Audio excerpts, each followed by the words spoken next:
ಬರ್ರಿ ಇವತ್ತು ನಾವು ಸ್ಪೆಷಲ್ ಆದಂಥ ರಾಗಿ ಉಂಡೆ ಮತ್ತು ಹೊಸ ರೆಸಿಪಿ ಮಾಡೇನಿ.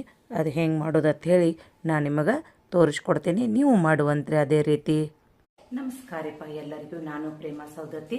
ಇವತ್ತು ನಾನು ನಿಮಗೆ ಯಾವ ರೆಸಿಪಿ ತೊಗೊಂಡು ಬಂದೇನೆ ಅಂದ್ರೆ ಪಂಚಮಿಗೆ ಉಂಡೆ ಮಾಡೋದು. ಅದು ಯಾವುದಪ್ಪ ಅಂದ್ರೆ ಈ ಹೊಸ ರೀತಿಯಾದಂಥ ಉಂಡೆದ ರೆಸಿಪಿ ತೊಗೊಂಡು ಬಂದನು. ಅದನ್ನ ನೀವು ರೆಸಿಪಿ ಪೂರ್ತಿಯಾಗಿ ನೋಡ್ರಿ. ನೀವು ಇದನ್ನ ಪಂಚಮಿಗೆ ಉಂಡೆ ರೆಡಿ ಮಾಡ್ಕೋರಿ.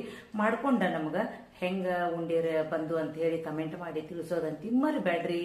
ಬರ್ರಿ ಈಗ ನಾನು ರೆಸಿಪಿಗೆ ಏನೇನು ತೊಗೊಂಡನಂತ ಹೇಳಿ ಇವಾಗ ನೋಡ್ರಿ. 2 ಬಟ್ಲ ರಾಗಿ ಹಿಟ್ಟು ತೊಗೊಂಡೇನಿ.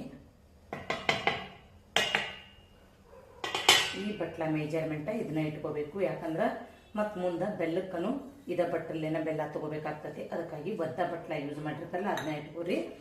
ಈಗ ಇದನ್ನ ಹಿಟ್ಟು ಕಲಿಸ್ಕೋಬೇಕು. ಆಮೇಲೆ ಬಾದಾಮು,